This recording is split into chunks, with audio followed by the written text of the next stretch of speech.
کله غیرت کله په ننګ کې مړ شي بس پښتانه دي په سرنګ کې مړ شي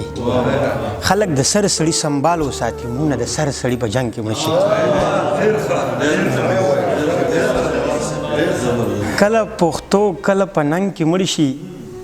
بس پښتانه دي په سرنګ کې مړ شي او خلک د سر سړي سنبال وساتي موږ نه د سر سړي په جنګ کې مړ شي ډېره مهرباني نظم ته راځمه دا کیسه یو اندېښنه ده دا کیسه د بېلتانه ده دا کیسه د اندېښنه ده دا کیسه د بېلتانه ده زه چې لږ غوندې رالوی شوم لږ په ښو او بدو پوه شوم ایسته ورک شومه د کلي ایسته ورک شومه په ښار کې د دې ښار په ښکلاګانو د دې ښار په رڼاګانو زړه مې بیلو ځان مې بیلو د دې ښار په خنداګانو زه په دې جهان کې نه وم چېرته ومه بل جهان کې داسې ورک مو په ځان کې لکه ومه په اسمان کې داسې ورک ومه په ځان کې لکه ومه په اسمان کې څه مې خپل عمل ښه نه او څه لږې شان پیسې وي څه مې خپل عمل ښه نه او څه لږې شان پیسې وي څه مې خپل زړه کې مستی وه څه وړې وړې نشې وي وایي څه جرنده وه خرابه څه دانې ورته لمدې وي څه مې خپل نصیب ښه نه و څه د وخت دا تجربې وي وایي څه جرنده وه خرابه څه دانې ورته لمدې وي څه مې خپل نصیب خراب و څه د وخت دا تجربې وي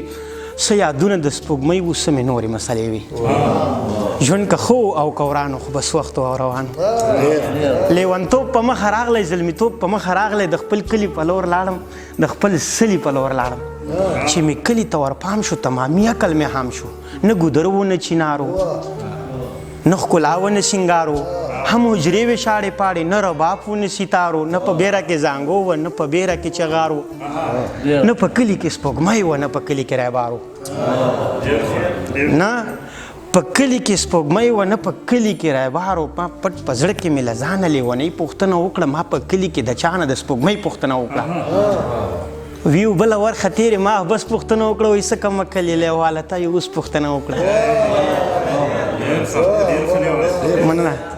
ویو بله ورخه تېرې ما بس پوښتنه وکړه وایي څه کم عقل یې لیواله تا یې اوس پوښتنه مه کړه وایي داسې مه وایه چې کله او داسې مه وایه چې ولې خو مودي کېږي لیواله سپوږمۍ تندر نیولې داسې مه وایه چې کله او داسې مه وایه چې ولې خو مودي کېږي لیواله سپوږمۍ تندر نیولې دغه تندر د اسمانه راګزار شو ناګهانه په دې ګس طرف مې دړ شي چې رایاد شي ناګهانه چې رایاد شي ناګهانه ډېر مرګ